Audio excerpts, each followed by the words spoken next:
Não adianta eu ter os títulos que eu tenho, se eu chegar aqui cheio de arrogância, olhando para vocês de uma forma superior. Foi por isso que Jesus mandou Zaqueu descer depressa, que ninguém olha para ele de cima para baixo. O Salmo vai dizer: elevo meus olhos para os montes. Quem está no alto é Ele.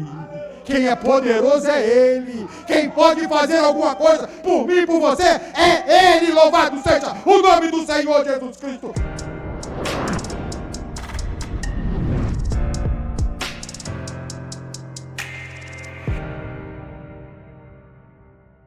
Eu queria compartilhar uma palavra com a amada igreja, que se encontra segundo uma carta, ou a carta que Paulo escreveu aos Filipenses, no capítulo 3,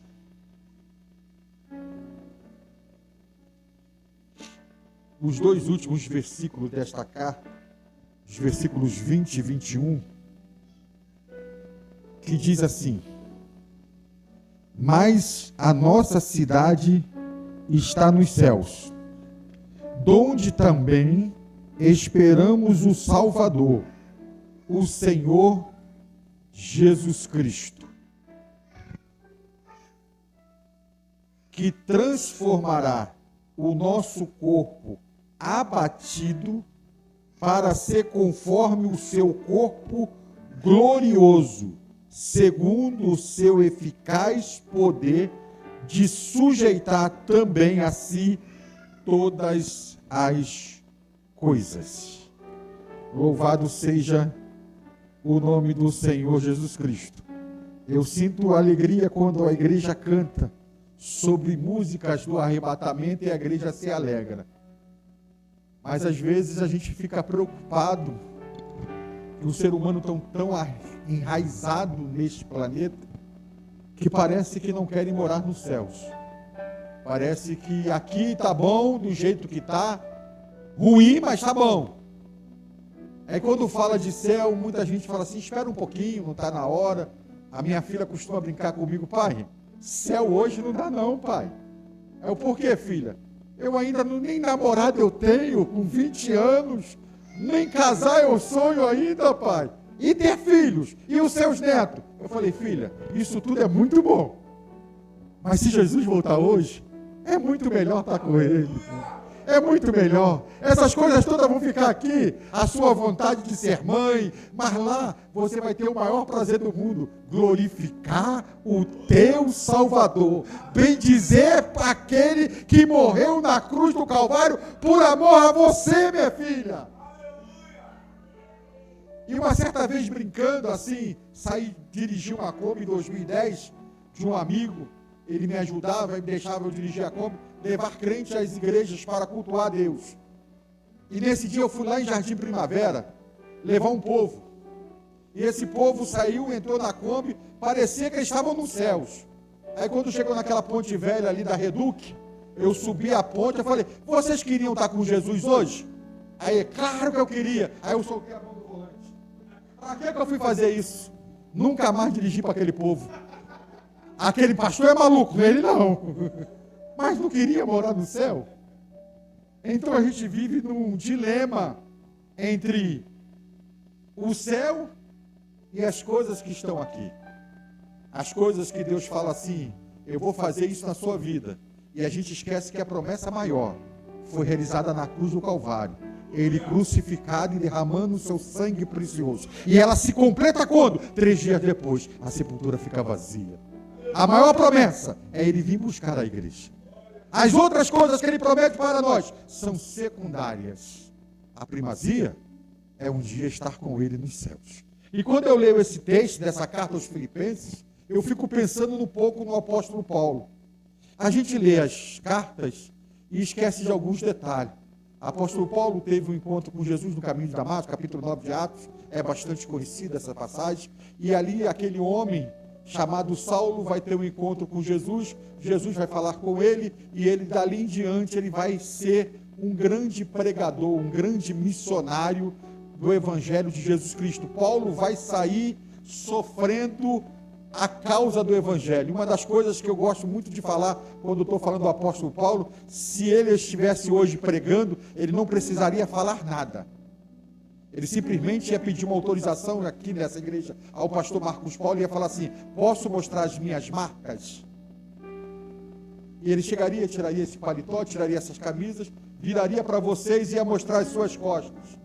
195 chibatadas, com a ponta de cada chicote, geralmente um pedaço de osso, para penetrar na carne, perfurar a carne e deixar marcas. E às vezes eu fico pensando, 5 quarentenas menos uma dá 195 chibatadas. Como é que esse homem nunca furar no pulmão dele? Como é que nunca conseguiu atingir um órgão vital dessa chibatada que esse homem levou? Imagine, você leva 39 no primeiro mês, aí tu faz assim, tá ficando bom, tá cicatrizando. Aí passa um tempo, geralmente fica a marca, e a pele fica sensível. Aí de novo o cara vai lá e pá, abre de novo. E ele vai sofrendo. Vai sofrendo. Por que eu estou falando de sofrer? Porque quando ele escreve essa carta, ele está numa prisão. E essa carta, ele vai mostrar o amor de Jesus Cristo, abrindo mão de toda a sua glória, abdicando todo o seu poder, para se humilhar em forma de homem, para descer para nos ensinar. E ensinar o quê? Humildade. O que nós vemos hoje em dia pelo mundo aí afora, é crente querendo matar crente. É crente querendo tirar o pastor Marcos daqui de qualquer maneira, porque ele se acha melhor. Ou se não, tirar vocês daqui de dentro, para vocês ficarem vendo o TikTok do que eles estão fazendo.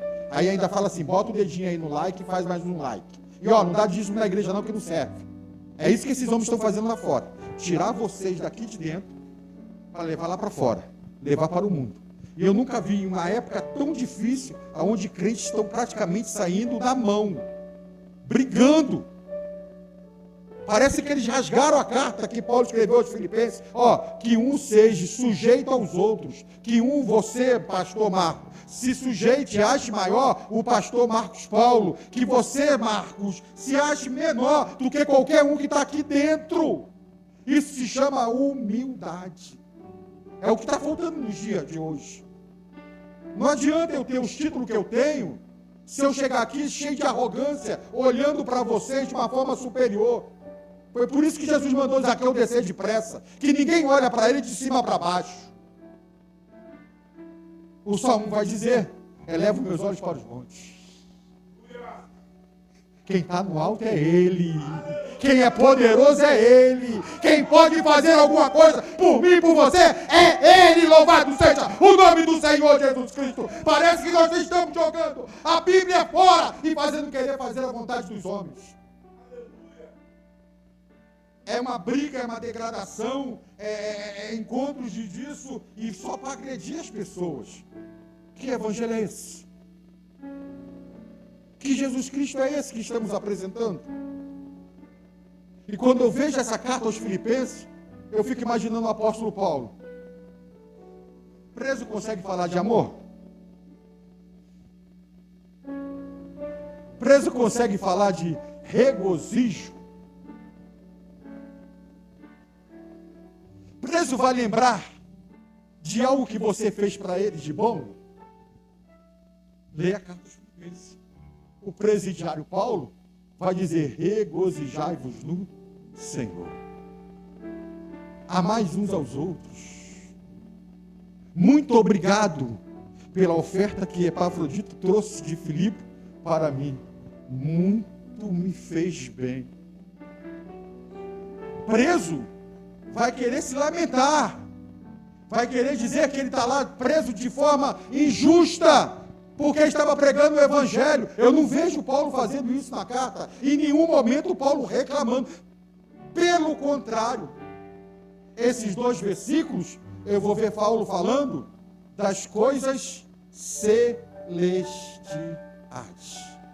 Antes um pouquinho, os 2 versículos antes, 18 e 19, Paulo vai falar, ó, acautelai-vos dos maus obreiros. Eles são amantes de si mesmos. O Deus dele é o seu ventre. Ele olha, está dizendo, os obreiros maus olham para dentro dele, Pastor Marcos falou com muita propriedade. Século 21, a igreja não vai pregar por palavras, vai pregar por ações. A diferença não vai ser um sermão eloquente. A diferença vai vir um irmão caído, chegar assim: levanta em nome de Jesus, caminha comigo, vamos seguir a Jesus Cristo, vamos ser vencedores. Mas parece que nós estamos vivendo o papel do sacerdote, do levita, quando encontra aquele homem caído pelo caminho. Vem um samaritano. Para os judeus, um homem misturado, um povo misturado. Os samaritanos eram um povo que estava misturado.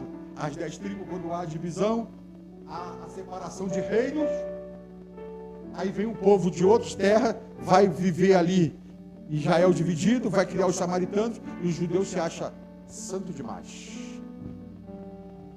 Aí passa a ver um homem caído, não estende a mão.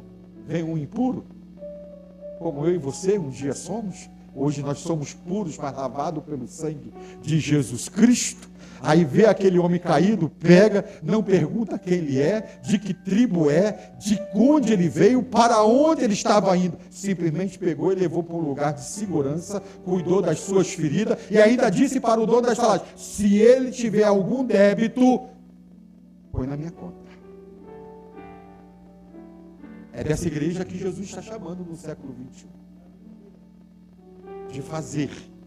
Mas quando nós lemos o versículo 20 e 21 da carta do capítulo 3 de Filipos, nós vamos entender algumas coisas.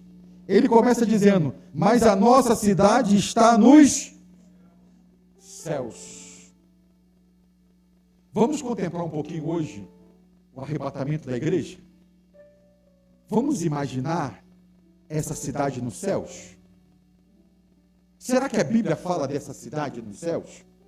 João capítulo 14, Jesus vai dizer que ele vai para o Pai preparar morada, para não turbar o vosso coração. Esse mesmo João, na carta a Apocalipse, ou melhor, no livro de Apocalipse, no capítulo 21, versículo 10 ao 14, ele vai dar a descrição desta cidade. Ó cidade, que ele diz, que é nossa, celestial. Aí ele vai dizer assim: e levou-me em espírito a uma grande alto monte, e mostrou-me a grande cidade, a santa Jerusalém, que de Deus descia do céu. Aí ele vai dar a característica dessa cidade: e tinha a glória de Deus, a sua luz era semelhante a uma pedra preciosíssima, como a pedra de jaspe, como o cristal resplandecente. E tinha um grande alto muro, com 12 portas, e nas portas 12 anjos, e nos nomes escritos sobre elas, que são os nomes das 12 tribos de Israel. Aí ele vai falar: da banda do levante tinha 3 portas, da banda do norte tinha 3 portas, da banda do sul 3 portas, da banda do poente 3 portas, e o muro da cidade tinha 12 fundamentos, e nele os nomes dos 12 apóstolos do Cordeiro. A sua cidade está descrita aqui. Eu creio.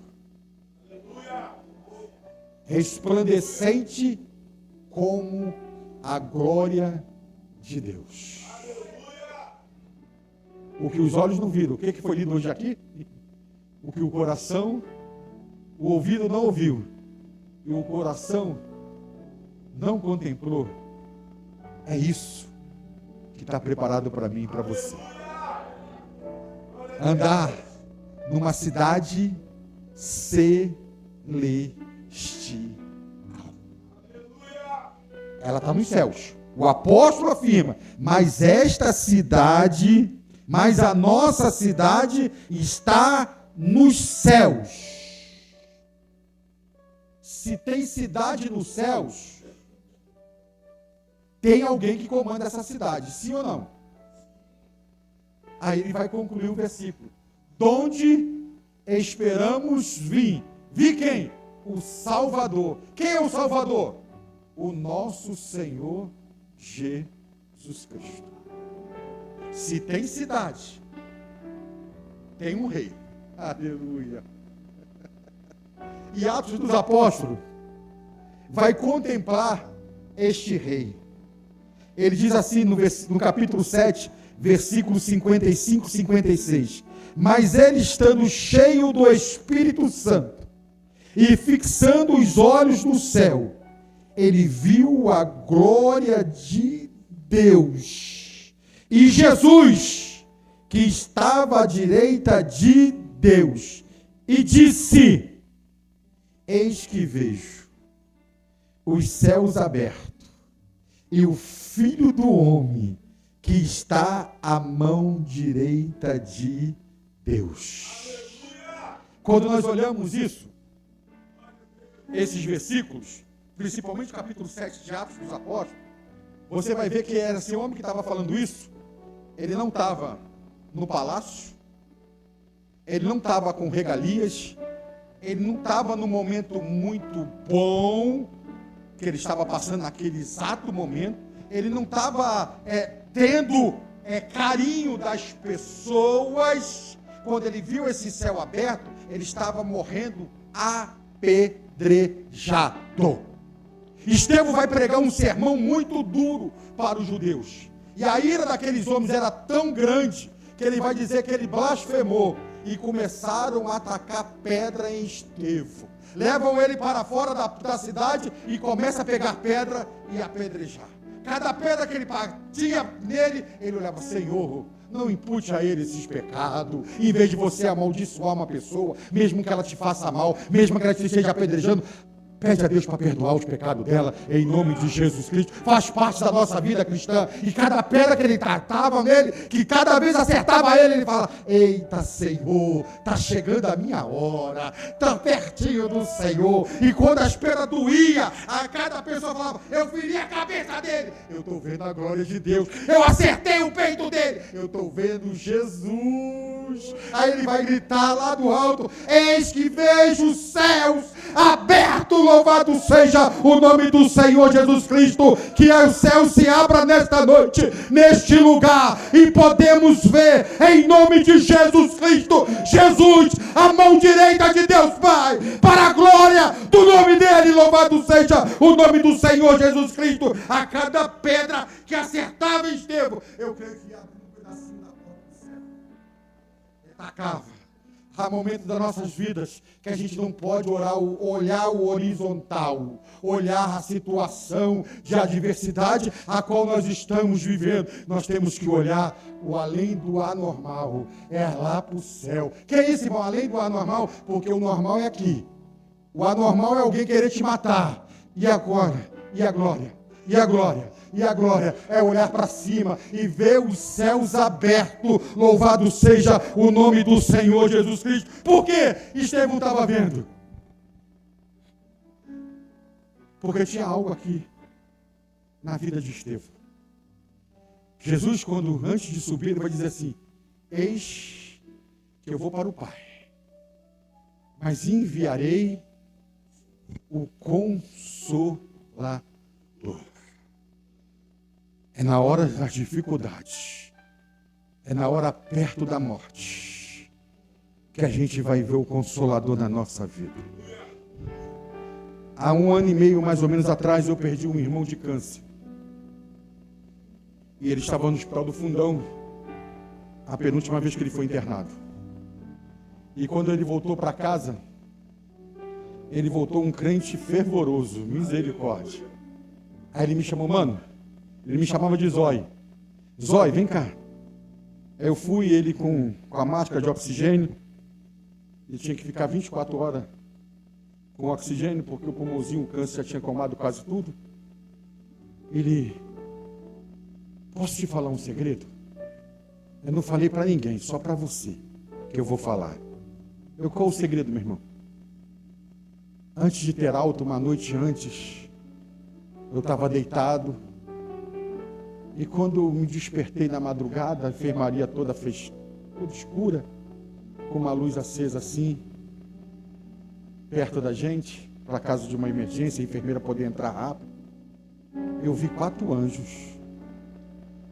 4 anjos, olha, 2 estava aos meus pés e fazia carinho nos meus pés. Outro passava a mãozinha assim no meu rosto. E o outro acariciava a minha cabeça. Aleluia. Aí eu olhei para ele chorando e falei: Zóio, Jesus está te chamando. A tua hora chegou. Conserta tudo o que tu tem que consertar. E ele resolveu tudo. Ele trouxe a família dele. O filho dele era uma dificuldade danada. O filho dele se aproximou dele. Hoje já é um presbítero da igreja. Deus levantou ele. Ele restaurou. Jesus, o Espírito Santo restaurou a vida dele com a família dele. Ele fez a festinha da filha dele e nós tivemos a oportunidade de pregar no meio da rua onde ele mora a palavra de Deus. O meu sobrinho pegou aquele tanque de oxigênio, não sei se é tanque o nome, ele abraçou aquele bicho pesado, e aí eu carregando ele, o outro irmão ajudando ele chegar, e com a mascarazinha, levamos ele lá fora, ele sentou, participou, cultuou. Na quinta-feira ele foi para o hospital. E no domingo seguinte, Jesus o levou. Jesus o levou. O Espírito Santo nos conforta nos momentos mais difíceis da nossa vida. A presença do Espírito Santo no culto, quando estão ligados com Ele, e Ele faz de morada verdadeiramente em nós, é algo maravilhoso cultuar o nome do Senhor. Mas mais maravilhoso ainda é quando nós estamos em uma dificuldade perto da morte, nós sabemos que tem um Consolador dizendo para nós: tu vai ficar com Ele, tu vai subir para os céus, a sua jornada está completa.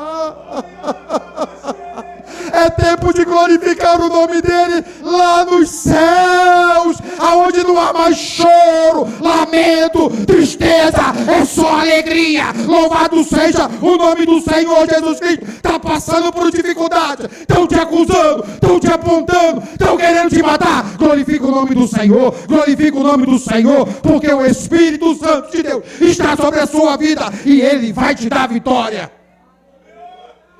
E é do alto desta cidade que virá o nosso Salvador. Aí eu vou para o versículo 21. Como é que num lugar santo desse, lindo desse, pastor Marcos Paulo, aonde tem o nosso Rei, o nosso Redentor, o nosso Salvador, o nosso Senhor, como é que nós vamos morar lá?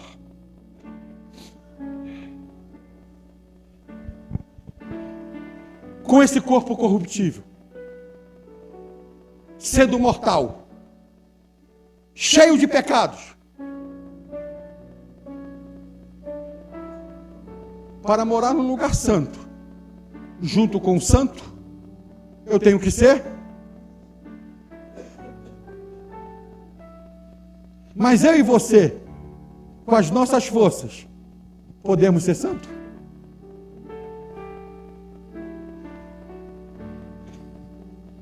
Tem muita gente achando que sozinho consegue. Consegue não. Eu posso me salvar? Pode não. Eu posso me santificar? Pode não. Se não tiver o Espírito Santo, pode nada. Mas deixou o Espírito Santo entrar. A santificação é instantânea quando você aceita Jesus. Mas também ela é progressiva. Hoje eu faço um jejum. Hoje eu oro 2 horas. Hoje eu leio 15 minutos da Bíblia. Foi pelas minhas forças? Quem me conhece lá perto de onde eu moro, não bata na minha casa de segunda a sexta, se não for feriado, dia de semana normal, de 8 às 10 da manhã, porque eu não te atendo. Mas por quê? Eu estou conversando com Ele. E não existe nada mais importante do que Ele. Esse zóio, quando queria falar comigo, 10h05 ele batia no portão. Às vezes a gente prolongava um pouquinho. O que é que tu quer? Já deu 10 horas. Agora fala comigo. É separar tempo. No mundo onde não temos mais tempo. Mas se eu não tiver tempo para aquele que me dá vida, como é que eu vou ter tempo para fazer as coisas todas que eu tenho que fazer sem vida? A prioridade não é o nosso trabalho. A prioridade não é a nossa família. A prioridade é Jesus Cristo. Porque se eu tenho trabalho, se eu tenho família, se eu tenho igreja, se eu tenho saúde, quem deu? Foi Ele. Então, eu preciso buscar a Ele. Para quê? Para ter direito a entrar nos céus. Mas, irmão, eu aceitei Jesus Cristo como Senhor e Salvador. Não basta. Está salvo. Mas quando aceitamos Jesus Cristo como Senhor e Salvador, Jesus como o nosso Salvador, nosso Senhor, irmão, você não consegue ficar parado, sentado numa cadeira e ir para casa, ir para o trabalho, voltar, sentar aqui na igreja no domingo, participar do culto e ir para casa. Algo impulsiona você a ir às outras pessoas para falar daquilo que não é seu, mas você pertence a Ele e que é muito bom. Você com Jesus Cristo vai ser impulsionado pelo Espírito Santo a ganhar outras pessoas para o reino de Deus. A nossa fé, ela não é exclusivista, ela não é somente para dentro de nós, ela quer alcançar todos em nome de Jesus. Então eu tenho Jesus como Salvador, louvado seja o nome do Senhor, e eu sei que é muito bom servir Ele, e que esse negócio é bom demais, aleluia. Qual é o propósito que eu tenho? Chamar outras pessoas para viver essa vida, para beber desta água, para viver esse sangue, para olhar para a sepultura e ver que ela está vazia e que Ele está vivo para a glória de Deus Pai. É isso que nos impulsiona, e nesse processo nós estamos nos santificando em meio aos nossos erros, às nossas limitações, às nossas dificuldades, mas cada dia, quando levantamos, a nossa fé e a graça dele é renovada em nossas vidas, em nome de Jesus Cristo. Mas como é isso?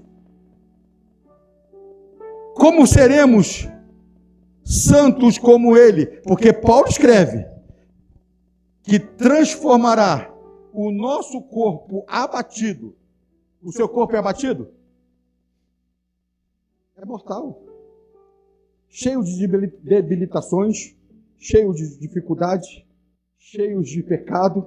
Ele vai transformar esse corpo abatido para ser conforme o seu corpo glorioso. Aí o apóstolo Paulo, na primeira carta aos Coríntios, no capítulo 15, a partir do versículo 53, se não me falha a memória, diz assim: eis que vos digo um mistério. Na verdade, nem todos dormiremos, ou nem todos morreremos, mas todos seremos transformados. Num momento, num abrir e fechar de olhos, ante a última trombeta, e os mortos, esses mortos em Cristo, ressuscitarão incorruptíveis, e nós seremos transformados. Aí ele continua: porque convém que isto que é corruptível, faz assim, ó, a nossa carne, a nossa matéria, ela é corruptível. Isso que é corruptível se revista de incorruptibilidade. E que isto que é mortal, que vai ficar aqui, ó, se revista da imortalidade. E quando isto que é corruptível se revestir da incorruptibilidade, e isto que é mortal se revestir da imortalidade, então cumprir-se-á a palavra que está escrita: tragada foi a morte na vitória. Onde está a morte? O teu aguilhão. Onde está, inferno, a tua vitória? Ora, o aguilhão da morte é o pecado, e a força do pecado é a lei. Mas graças a Deus, que nos dá a vitória por nosso Senhor Jesus Cristo. Você vai ter um corpo imortal, incorruptível, em nome de Jesus. Tendo o corpo imortal, o corpo incorruptível, a cidade, a rei, a noivo lá, não, a esposo.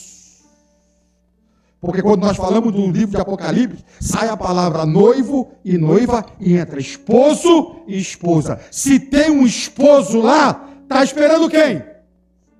Cadê a esposa? Está aqui nessa noite? A esposa está aqui nesta noite? Louvado seja o nome do Senhor Jesus Cristo. Tem cidade, tem esposo, tem noiva, tem adorador, tem Senhor, tem Salvador, tem Senhor, tem Senhor, tem Senhor lá para ser adorado. Em nome de Jesus Cristo. Cadê os servos que irão adorar Ele? Cadê os servos? Cadê os servos? Louvado seja o nome do Senhor. Tem cidade, tem rei, aleluia. Tem adoradores, louvado seja o nome do Senhor Jesus Cristo. Mas isso tudo, irmão, é fácil? É fácil. Porque o texto que nós lemos, ele conclui assim: segundo o seu eficaz poder. Poder de quem? Dele. De sujeitar também a si todas as coisas. O próprio Paulo em Filipenses vai dizer que ele abriu mão por algum momento. E esse abrir mão, a gente precisa tomar cuidado, que há atributos de Deus que ele não negocia e não abre mão. E por muitos anos eu fiquei sem cabelo. Porque no meu entendimento, quando Jesus veio à Terra, esses atributos que ele tem, que é incomunicável com o homem, onisciência, onipotência, onipresença e outros atributos, ele jamais poderia usar como homem aqui na Terra. E graças a Deus, as Assembleias de Deus, este início de ano, eles estão trabalhando com uma cristologia bem simples e profunda nas escolas dominical. E uma dessas revistas, estudando para dar uma aula, eu percebi que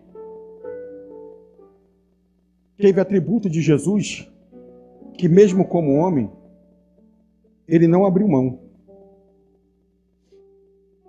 Mas isso não significa que ele era Deus como homem. Mas tinha algo que ele não poderia abrir mão. Por exemplo, quando vêm falar para eles os fariseus, e dizia para ele: quem é você para perdoar pecados? Porque Jesus, quando perdoa a mulher que foi pega em adultério, em João capítulo 8, ele vai falar assim: os seus pecados estão perdoados.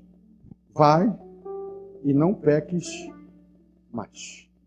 Como é que um homem poderia perdoar pecado? Só Deus tem poder para isso. Mas ele, como Deus, ele poderia usar esse atributo para perdoar um pecador. Então isso parece que me deu um nó na minha cabeça. E passei alguns dias pensando nisso.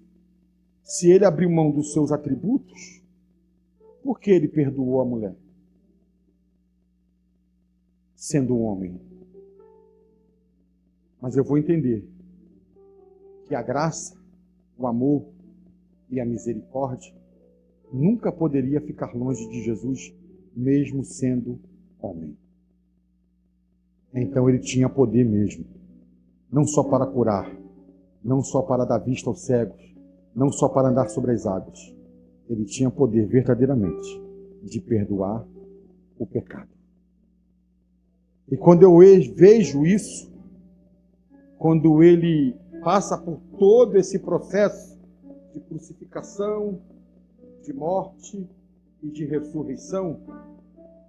Lá em Mateus, capítulo 28, e aqui eu encerro, versículo 18, ele vai dizer algo muito importante para os seus discípulos, para dar embasamento.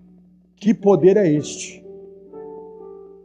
Dele poder fazer essa cidade celestial, de ele ser o nosso Salvador e ele transformar a nossa vida em que é corruptível em incorruptibilidade e que é mortal em imortalidade. Por quê? Ele vai dizer em Mateus, capítulo 28, versículo 18. E chegando Jesus, falou-lhe dizendo, eu gosto demais disso, porque qualquer autoridade cai por terra quando Jesus falou isso. Qualquer um que diz que é poderoso cai por terra porque Jesus disse isso aqui.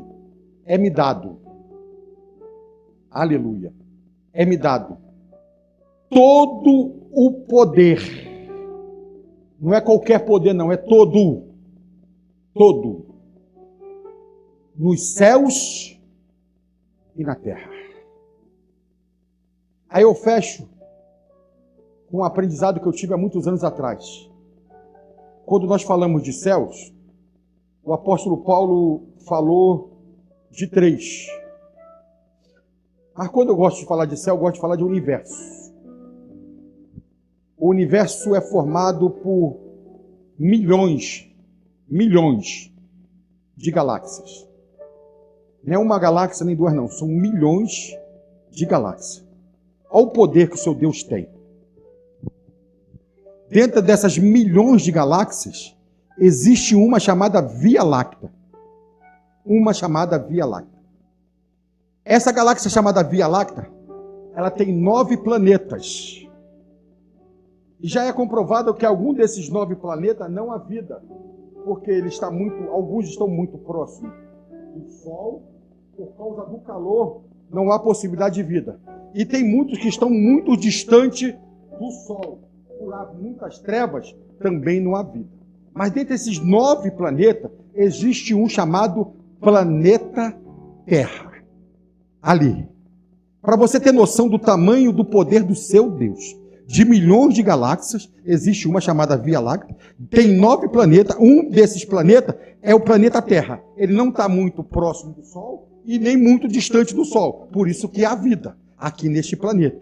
Tendo esse planeta Terra, 5 continentes: africano, Oceania, europeu, asiático e o continente americano. O continente americano é formado por 3 Américas: América Central, América do Norte e América do Sul. Olha o tamanho do poder do seu Deus. Desses 3, a América do Sul está localizado 10 países aproximadamente, porque tem uns pequenininhos assim na ponta, lá que faz fronteira com o Brasil, mas 10 principais. Dentre 10 desses principais, tem um chamado Brasil, de tamanhos continentais.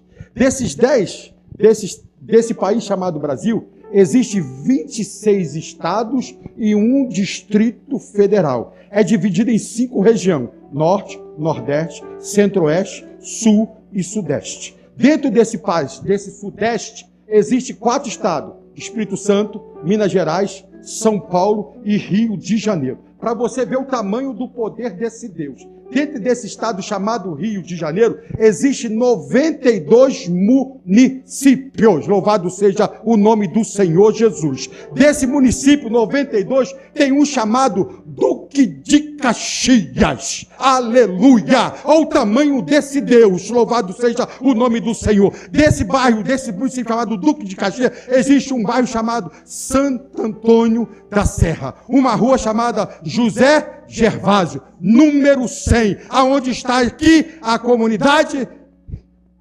Ramar. E você está sendo contemplado pelo poder desse Deus. Você tem noção do poder dele? Então todo o poder está nas mãos dele. E ele te chama pelo nome. Louvado seja o nome do Senhor Jesus Cristo. É ele te chamando pelo nome hoje. Vem para mim, vem. Eu te amo. Em meio a essas milhões de galáxias, eu tenho te contemplado. Nós somos um grãozinho de areia. Mas esse grãozinho de areia, ele conhece pelo nome.